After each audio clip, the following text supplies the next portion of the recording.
صلی علی رسول الکریم اما بعد فاعوذ باللہ من الشیطان الرجیم بسم اللہ الرحمن الرحیم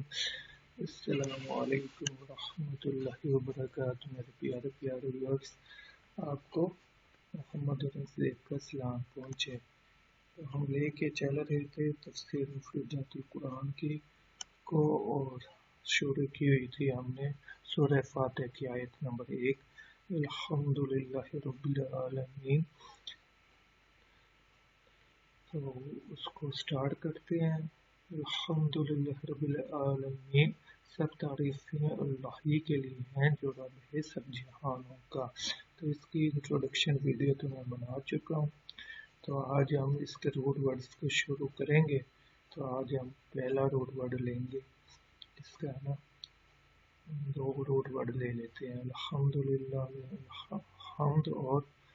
حمزہ لام ہا، اس سے الحمدللہ کی ڈسکرپشن کمپلیٹ ہو جائے گی، اور اس کی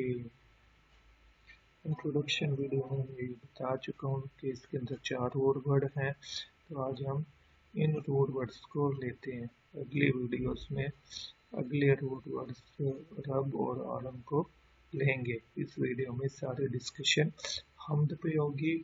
اور حمزہ لام ہا پہ ہوگی۔ چلیے شروع کرتے ہیں۔ حامیم دال الحمدللہ، پہلا روٹ ورڈ ہے۔ فرماتے ہیں امام صاحب کہ اس کے معنی اللہ تعالیٰ کی فضیلت کے ساتھ اس کی ثنا بیان کرتے ہیں۔ دو چیزیں، اللہ کی فضیلت بیان کر رہے ہیں اور ساتھ ساتھ اس کی ثنا کو بھی بیان کر رہے ہیں۔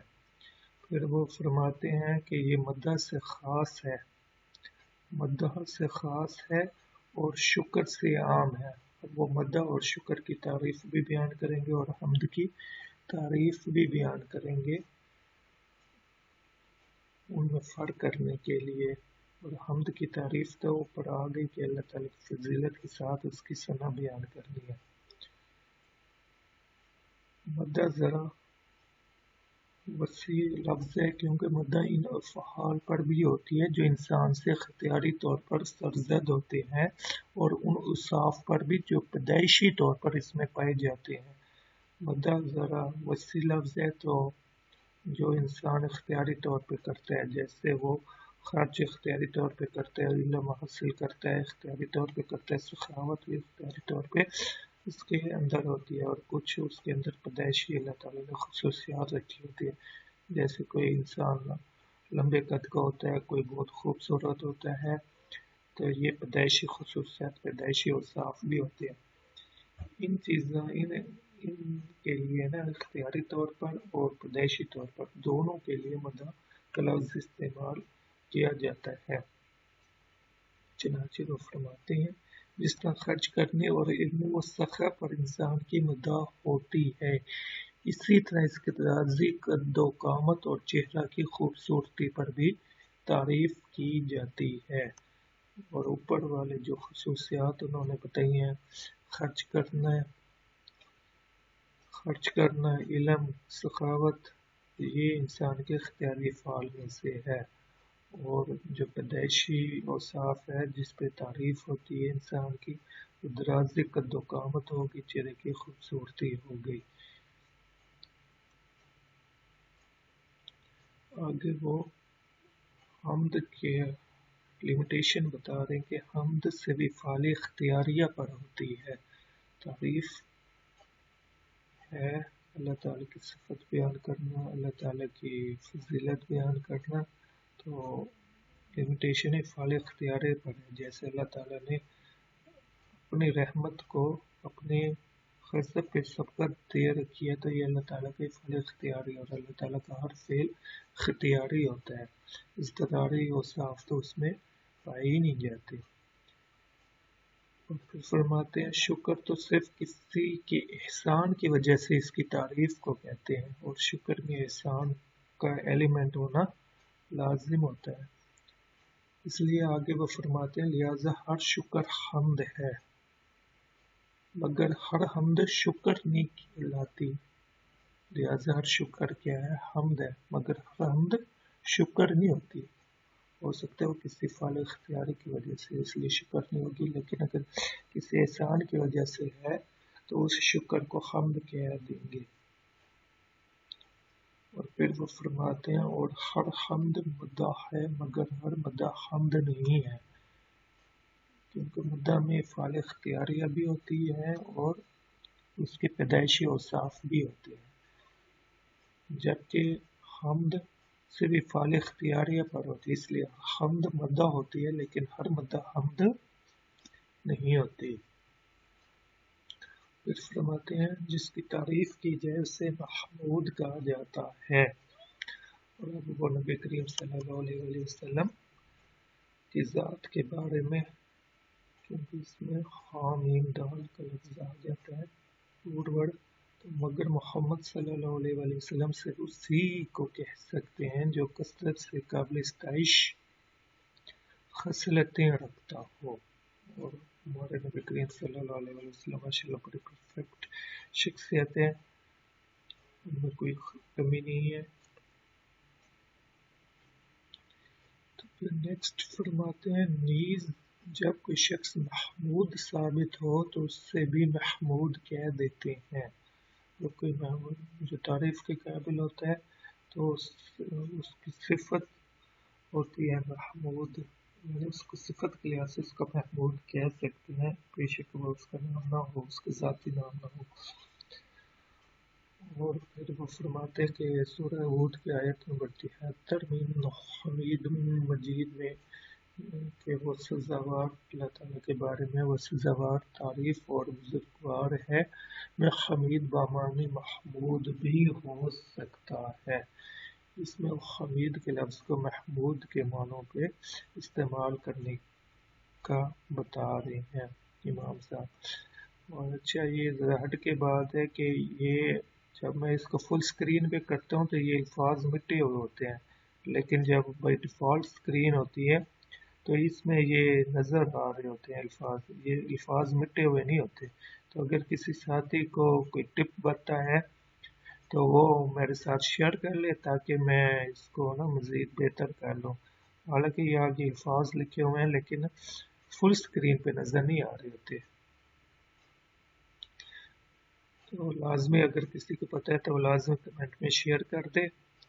آپ کی بڑی مہربانی ہوگی۔ پھر آگے مزید فرماتے ہیں سورۃ الصف کی آیت نمبر 6 کے حوالے سے، جس میں حضرت عیسیٰ علیہ السلام نے اپنے بعد آنے والے پیغمبر یعنی حضرت محمد مصطفیٰ صلی اللہ علیہ وسلم کے بارے میں پیشین گوئی کی تھی کہ وہ میرے بعد تشریف لے آئیں گے اور ان کا نام احمد ہوگا، اور ایک پیغمبر جو میرے بعد آئیں گے جن کا نام احمد ہوگا، میں ان کی بشارت سناتا ہوں۔ یہ لفظ جو احمد کی ڈسکرپشن ہے اس سے مراد حضرت صلی اللہ علیہ وسلم کی ذات کی طرف اشارہ ہے، اور اس میں تنبیہ ہے کہ جس طرح آپ صلی اللہ علیہ وسلم کا نام احمد ہوگا اسی طرح آپ اپنے اخلاق و اعتبار سے بھی محمود بھی ہوں گے، سبحان اللہ۔ اور عیسیٰ علیہ السلام کا اپنے بشارت میں لفظ احمد سیخ تفصیل بولنے سے اس بات پر تنبیہ ہے کہ آپ صلی اللہ علیہ وآلہ وسلم حضرت مسیح علیہ السلام اور ان کے بیشتر جملہ انبیاء سے افضل ہیں، یعنی آپ تمام انبیاء سے افضل ہیں، کیونکہ حضور پاک صلی اللہ علیہ وسلم آخری نبی ہیں، اور حضرت عیسیٰ علیہ السلام اور حضور پاک صلی اللہ علیہ وسلم کے درمیان کوئی اور نبی نہیں ہے، تو حضور پاک صلی اللہ علیہ وسلم تو یہ سیکنڈ لاسٹ نبی بنتے ہیں، حضرت عیسیٰ علیہ السلام تو تمام انبیاء سے افضل ہوئے، اس میں بڑا لطیف اشارے کی طرف انہوں نے اس کا ذکر فرمایا ہے۔ اور پھر آگے ایک اور آیت کریمہ پیش کرتے ہیں، یہ اب آیت کریمہ لکھا ہوا ہے لیکن فل اسکرین پہ یہ نہیں آ رہا، جو سورہ فتح کی آیت نمبر 29 ہے، محمد رسول اللہ، اور محمد صلی اللہ علیہ وسلم خدا کے پیغمبر ہیں، تو اس میں محمد خامیم دال میں لفظ محمد صلی اللہ علیہ وسلم رومن وجوہ حضرت صلی اللہ علیہ وسلم کا نام ہے۔ لیکن وہ فرماتے ہیں لیکن اس میں آپ صلی اللہ علیہ وسلم کے اوصاف حمیدہ کی طرف بھی اشارہ پایا جاتا ہے، اور پھر فرماتے ہیں کہ جیسے آیت کریمہ میں جو سورہ مریم کی آیت نمبر 7 ہے جس میں حضرت علیہ السلام کے بارے میں بشارت تھی، بیان ہو چکا ہے کہ ان کا نام معنی حیات پر دلالت کرتا ہے جیسے کہ اس کے مقام پر مذکور ہے، اور اس کا لنک بھی انشاءاللہ بسم اللہ الرحمن الرحیم والی ویڈیو میں اپلوڈ کر چکا ہوں، اس میں آیا ہوا ہے، اور اس کا ڈسکرپشن اس ویڈیو کے لنک میں ڈسکرپشن میں ڈال دوں گا تاکہ آپ اگر اس ویڈیو کو دیکھنا چاہیں تو آسانی سے دیکھ سکیں۔ اور اب ہم اس کا خلاصہ بیان کرتے ہیں، وہ کس طرح چلے امام صاحب۔ سب سے پہلے انہوں نے حمد کی تعریف پیش کی تھی، اور پھر شکر، حمد اور مدح کے لغوی معنی اور فرق بتایا، پھر محمد اور محمود کی تعریف بتائی، پھر محمد صلی اللہ علیہ وسلم کے لفظ میں لطیف اشاروں کا پایا جانا انہوں نے بتایا، جیسا کہ محمد صلی اللہ علیہ وسلم کے لفظ میں تمام اوصاف حمیدہ کا پایا جاتا ہے اور آپ کا محمود ثابت ہونا پایا جاتا ہے، اور پھر آپ کا تمام انبیاء سے افضل ہونا بھی بتایا۔ تو یہاں تک تو ختم ہو چکا ہے لفظ حمد۔ تو نیکسٹ ہے حمزہ لام ہا، تو اس کی ویڈیو بھی توبز والی ویڈیو میں اس کے لنک بھی میں ڈسکرپشن میں ڈال دوں گا، تو اس کے ڈیٹیل کے لیے آپ نا میری وہ ویڈیو وزٹ کر سکتے ہیں، اور لفظ حمزہ لام ہا اللہ کے بارے میں ڈیٹیلڈ بحث دیکھ سکتے ہیں، سن سکتے ہیں۔ یہاں پہ سے خلاصے والی سلائیڈ لے کے آیا ہوں، اس میں انہوں نے وہ 3 معنی بیان کیے تھے کہ محبوب کے معنی میں استعمال ہوا، عشق و محبت میں درفتہ اور بے خود ہونے کے معنی میں استعمال ہوا ہے، اور پردہ میں چھپ جانے کے معنی میں بھی استعمال ہوا ہے۔ تو یہاں تک آج کا لیکچر کمپلیٹ ہوتے ہیں، تو ہم دیکھتے ہیں کہ نیکسٹ جو ویڈیو اپلوڈ ہوگی وہ انشاءاللہ اس سے نیکسٹ روڈ ورڈ کی ہوگی، اور وہ ورڈ ہے رب، با رب۔ تو انشاءاللہ اس پہ ویڈیو اپلوڈ ہوگی نیکسٹ۔ تو اگر آپ کو میری ویڈیوز پسند آ رہی ہیں تو میری ویڈیوز کو لائک کریں، اس پہ کمنٹ کریں، اور میری ویڈیو کو آگے شیئر بھی کریں، اور میرے چینل کو سبسکرائب کر دیں تاکہ میرا حوصلہ بڑھتا رہے اور آپ کو اچھی ویڈیو دیکھنے کو ملتی رہیں۔ السلام، اللہ حافظ، اللہ تعالیٰ آپ لوگوں کو خوش رکھے، آمین ثم آمین۔